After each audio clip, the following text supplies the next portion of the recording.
semuanya gentleman ya. Saya sendiri yang ladies. Bersama saya host kali ini adalah Resa, empathy psikolog. Saya founder dari psychoday.com, juga menjadi pengurus Forum Pembauran Kebangsaan Jawa Timur, pengurus Alisa Khadijah Ichmi Malang Raya, juga sekretaris keluarga Bumi Rafflesia Bengkulu dan pembina Ikatan Keluarga Mahasiswa Bengkulu Malang. Baiklah, tema kali ini sangat menarik sekali, adalah Rumah Budaya Ratna, legasi dari sastrawan Indonesia Ratna Indraswari Ibrahim. Nah, sudah hadir di sini tokoh-tokoh di balik layar dari berdirinya Rumah Budaya Ratna yang merupakan warisan dari sastrawan kelahiran Malang dan juga meninggalnya di Malang ya Pak ya, tahun 2011 di Rumah Sakit Saiful Anwar. Nah, kita akan bincang-bincang lebih dalam dengan para tokoh Rumah Budaya Ratna. Sudah hadir di sini ada Bapak Benny Ibrahim, ya, pimpinan dari Rumah Budaya Ratna. Selamat datang Bapak Benny. Oh ya, selamat siang. Sudah menjelang ini ya Pak. Kita sudah mengikuti acaranya cukup lama ini. Baik, kita lanjut juga ada narasumbernya dari Rumah Budaya Ratna, ada Pak Abdul Malik. Beliau penulis seni budaya. Selamat datang Pak Abdul Malik tuh. Udah selamat malam. Tapi semangatnya selalu pagi ini Pak Abdul Malik ini. Luar biasa semangatnya. Nah, selanjutnya juga ada Bapak Ari Subagio. Beliau datang jauh dari Surabaya ini ya Pak ya. Terima kasih banyak sudah hadir. Assalamualaikum. Juga tak lupa dan yang spesial juga penulis Bapak Nasir Blues. Nama asli siapa ya Pak? Muhammad Nasir. Luar biasa ya. Terima kasih sudah hadir di gedung MCC kali ini. Kita akan lebih ngobrol lagi ya. Boleh ceritakan tentang bagaimana sih sebenarnya akhirnya Rumah Budaya Ratna ini yang berlokasi di Jalan apa ya Pak? Jalan Diponegoro nomor 3 Malang, yang juga menjadi kafe ya. Kafe dan buku juga, ada perpustakaannya juga. Nah, itu akhirnya didirikan, itu bisa diceritakan ya Pak. Boleh dengan Pak Benny. Kebetulan beliau juga adik kandung ya Pak dari Ibu Ratna Ibrahim. Ya. Silakan. Sebelumnya saya terima kasih sudah datang ke sini. Sudah banyak pertanyaan seperti ini yang diutarakan pada saya tahun ini ya. Jadi latar belakang Ratna, terus asal mulanya bagaimana, terus ide-ide seperti itu. Ini sepertinya akan saya ulang lagi. Biar lebih banyak lagi yang lebih masyarakat luas. Jadi ide sebenarnya ini sebenarnya dari sahabat-sahabat para yang 3 orang di sini. Karena saya waktu itu masih orang baru ya. Karena saya walaupun saya tinggal kelahiran Malang, tapi baru di Malang 5 tahun. Merantau Mbak. Ya. Berarti sudah kembali ke kampung halaman. Di situ kami membuka suatu pertemuan-pertemuan, sering pertemuan-pertemuan dilihat daripada Rumah Budaya Ratna. Sebetulnya kita belum tahu Rumah Budaya Ratna itu kita buat apa seperti itu. Karena sebelumnya dengan pavilion itu tempat ruang kerja dari kakak saya untuk membuat suatu tulisan macam-macam, dan ketemu dengan sahabat-sahabat beliau itu di pavilion itu. Karena kakak saya ini kan bukan sastrawan ya pelaku sosial ya, aktivis ya, macam-macam. Disitulah akhirnya kita hidupkan lagi rumah itu supaya nggak kosong. Amanah keluarga dan cita-cita beliau juga itu dicetuskan dari sahabat-sahabat ini bahwa dia ingin ada Ratna-Ratna baru di Kota Malang.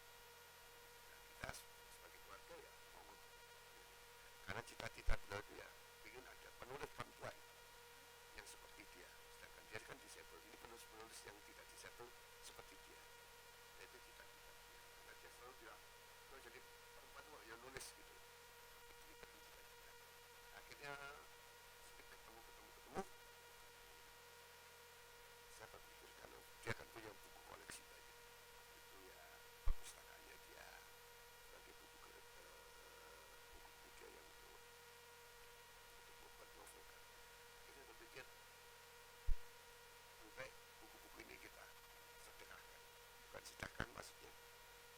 dibaca orang.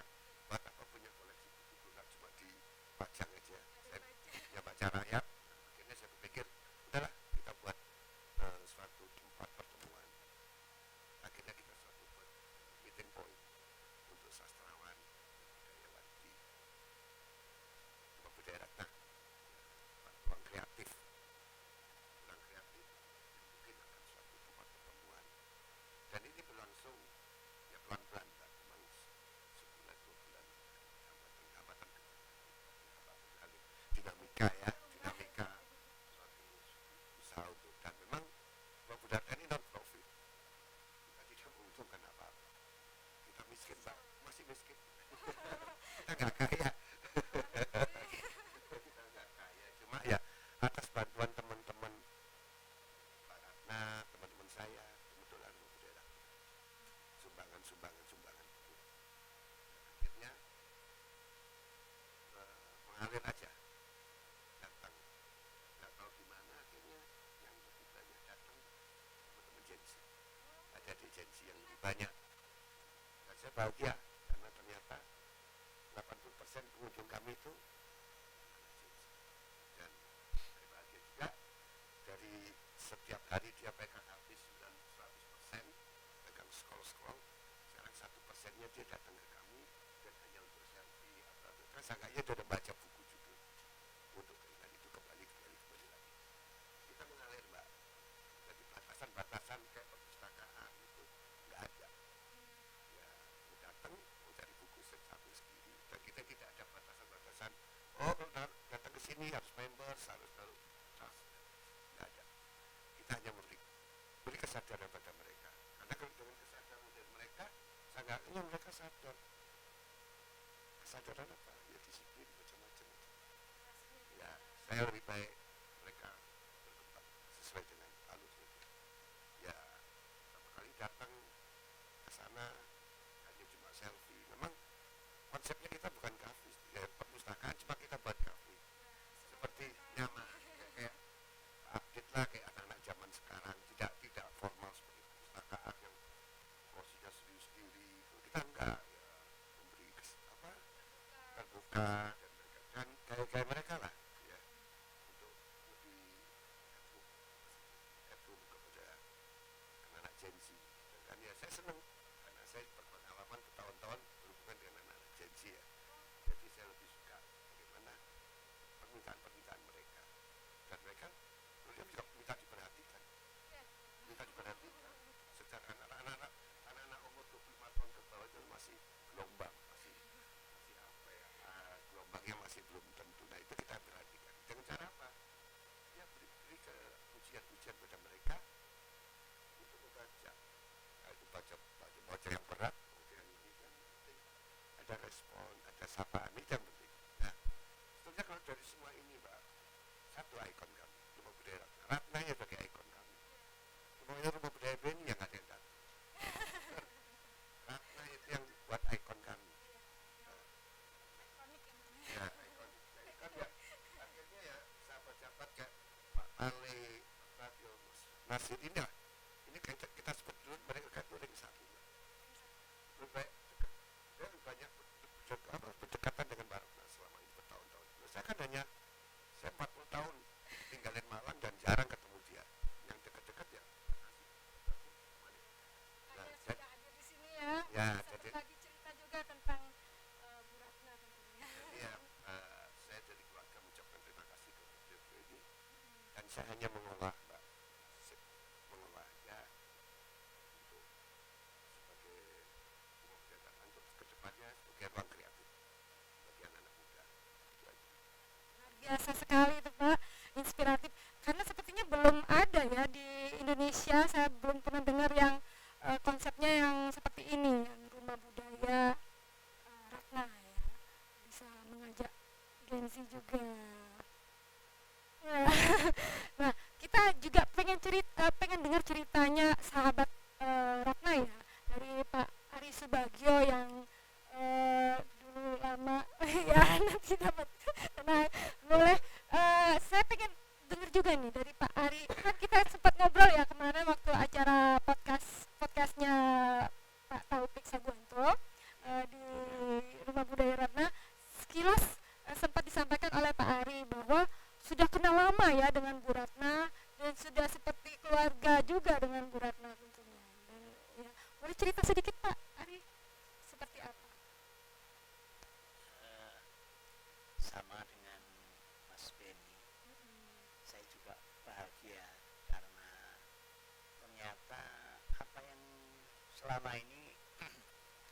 dituduhkan pada semua orang Indonesia ya, kita orang Indonesia, bahwa kita ini sesuatu yang visual lebih menarik, bukan yang literasi intinya ya. Jadi yang kalau nonton seneng, tapi kalau baca males. Nah, jadi menurut saya di Rumah Budaya Ratna ternyata enggak juga ya. Anak-anak Gen Z itu luar biasa banget ya. Jadi bisa sepi gitu, enggak kayak kita yang senior ngobrol aja. Mereka lebih tekun ya tentang mengolah itu, apa tugas dengan buku-buku yang ada, ataupun mereka memang baca buku, jadi semacam itu. Jadi intinya apa yang selama ini kita pikirkan, kalau buku ini mesti ini itu, ternyata enggak juga ya. Kan mereka menandai ya, karena nggak boleh dibawa pulang, mereka menandai buku. Saya lihat ada beberapa terjadi, mereka datang lagi meneruskan buku yang sudah dipilih. Iya, bahkan diumpetin. Kebetulan saya punya tugas dari Mas Beni untuk merapikannya. Kemana? Ya sudah. Kalau punya Mbak Ratna, ya mungkin itu cetakan, banyak yang cetakan pertama. Buku kan orang suka ya kalau mengkoleksi. Tapi buku yang baru, Mas Beni menyesuaikan dengan tren yang ada, beliaunya belanja. Nah, tapi kita yang berada di masyarakat, kita menghimbau di berbagai komunitas untuk satu orang satu buku, kalau bersedia. Jadi paling tidak ya untuk daerah ya. Tapi Mas Beni secara berkala dia memang belanja. Jadi yang tren apa? Nah, dia belanja. Jadi dari sana kan ya mereka kan nanyain ya, Pak ada ini, Om ada itu ya, ada. Mungkin beliau tergelitik ya untuk berarti harus memenuhi ya. Kalau enggak ya masa bukunya Ratna bagus, banyak, dan itu menyeluruh dari filsafat sampai novel yang biasa aja ada, kamus, Sartre, macam-macam lah, yang berat-berat ya. Bisa datang ke Rumah Budaya Ratna juga ya. Kalau mereka rajin, mereka dapat bukunya. Sebetulnya kita harusnya nanti pada suatu saat kita bakal memformulasikan supaya lebih mudah dicari. Jadi misalnya kamus, ayat C ya, pasti nyarinya di situ ya. Ya, jadi bukunya nanti akan tertata secara alfabetikal ya, jadi lebih mudah. Kalau sekarang masih, mohon maaf, belum semacam itu. Kemarin tuh saya banyak menemukan buku tentang perempuan. Ya, jadi ya sudah saya sendirikan perempuan. Tapi akhirnya ya udah tercampur. Jadi perempuan, agama itu memang udah jelas ya dari sampul judul. Ya udah saya sendirikan. Novel, terus terbitan Pustaka Jaya dan sebagainya. Tapi semakin hari dan sekarang sudah hampir setahun kan. Nanti tanggal 24 itu ulang tahun kami. Anniversary Rumah Budaya Ratna. Ya. 24 Agustus ya Pak? 24 Agustus. Mewakili Mas Beni dan teman-teman, barangkali ada yang mau hadir ikutan meniup lilin. Memeriahkan ya. Kalau ada Merayakan. kalau ada tartnya kan Mas Beni, tulisan Mas Beni. Wah, itu penting itu. Penting, bener. Menarik sekali ya. Jadi, Nanti bisa diajakin teman-teman. iya, iya, Ikut bener. memeriahkan ya. Ya, jadi menurut saya kembali lagi ke depan, saya juga seperti Mas Beni sangat bahagia bahwa pada akhirnya meskipun Ratna tidak ada, tapi dia apa ya, spiritnya itu yang saya kagumi dari dulu. Saya nggak datang itu karena ingin nulis, nggak belajar nulis juga. Kalau beliau ini mah udah pintar semua ya. Kalau saya bukan, saya tuh datang ngobrol dan seneng ya. Ini cewek keren banget ya. Udah gitu misuan lagi. Nggak, jadi ya, jadi nggak, ya pokoknya gitu deh. Jadi ya handicap buat dia, buat saya memandangnya biasa aja ya, karena bagaimanapun juga mindset pemikirannya nggak terganggu kan, badannya boleh terganggu ya secara fisik, tapi ya disable ya, tapi kayaknya dia nggak merasa apa-apa ya. Jadi ya ada tamu gitu, cuman kadang-kadang suka ngusir, kamu keluar aku mau mandi gitu, kan dia diangkat ya sama para asisten. Nah saya kan nongkrongnya di kamar kalau ngobrol itu, di tempat ada 2 tempat tidur, ini pustaka ada 2 tempat tidur, nah saya di tempat tidur satunya itu, kadang-kadang saya malah ketiduran ya. Maminya Mas Benny, maksudnya maminya Ratna ya nggak peduli ya, anak-anak sudah biasa gitu ya, ngobrol ketiduran, kalau nggak itu minta makan ya, kasih makan. Jadi ini rumah memang buat semua orang sampai hari ini. Hitungan saya, kalau saya hitung dari zaman SMA 1, SMA 7, saya di SMA 7, beliaunya juga semuanya sama, itu 50 tahunan lebih.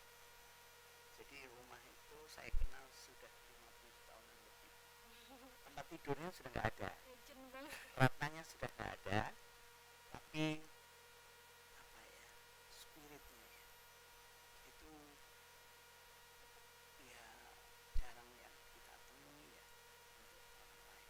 Moga-moga spirit, karena kan spreading ya, menyebar ke anak-anak muda yang sekarang disebut Gen Z atau apalah itu, nah itu, atau muncul ratna-ratna baru. Demikian. Luar biasa ya, sangat menginspirasi ya, terutama Kumlot. langsung dapat apresiasi dari Pak Abdul Malik ini. Terima Nah, kasih. Pak Abdul Malik ini juga sangat paham tentang Bu Ratna, prestasi-prestasi beliau sudah meraih berbagai penghargaan ya Pak Abdul Malik. Boleh di share juga Pak Abdul Malik penghargaan-penghargaan yang sudah diraih oleh Bu Ratna, terus juga pencapaiannya beliau. Silakan Pak Malik. Terima kasih Psikode TV dan the one and only Pak TV yang mengundang Rumah Budaya Ratna kami. Sebenarnya cukup Pak, saya ini cuma menyiapkan clipping aja sampai naga ya. Wajah gua. Setahun ini sudah terlalu banyak pertanyaan-pertanyaan serupa, khususnya oleh Pak Benny dan sekali di ruang makan. Saya tidak hafal dengan prestasi Mbak Ratna, nanti tak kirim aja. Saya malah membayangkan kalau rumah tipe 3 itu tidak ada, kalaupun ada itu pavilion Mbak Ratna kosong biasa, perpustakaan ditutup. Kira-kira bagaimana saya mengenang Mbak Ratna? Makam sama agak sulit. Maka itu luasnya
jalan itu saya ke sana dan itu pasti ngopi atau teh. Bahkan teman-teman yang lapar itu makan dan itu ternyata menurut penuturan kayak Pak Suparjo itu sudah berlangsung lama. Jadi saya pikir amalan Mbak Ratna di tahun-tahun itu, di tahun-tahun saya ke sana itu kembali dalam bentuk ya publikasi. Makanya setiap kali datang itu saya selalu berdoa ke ruangan Mbak Ratna untuk menyampaikan. Saya tetap melihat, meyakini beliau itu masih ada dengan energi, apalagi buku-buku yang ada tanda tangannya Mbak Ratna itu saya meyakini ada energi. Jadi saya pikir meskipun enggak ya, itu menurut saya yang barangkali di dalam pertanyaan-pertanyaan skripsi penelitian itu agak sulit ya, karena jawaban-jawaban itu kan harus akademis atau apa.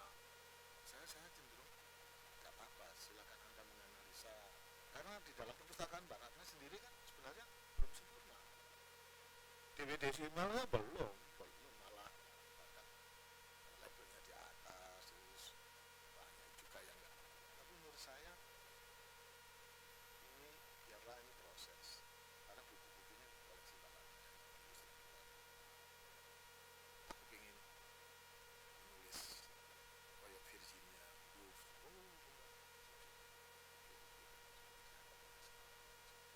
dan orangnya kan memang banyak belajar. Jadi saya pikir barangkali ada yang ingin mengcopy paste Rumah Budaya Ratna di tempat lain atau apa. Saya pikir ya Pak, nggak apa-apa, tapi energi Mbak Ratna itu kayaknya tidak mudah capai. Ya, jadi itu juga barangkali alasan personal saya kenapa saya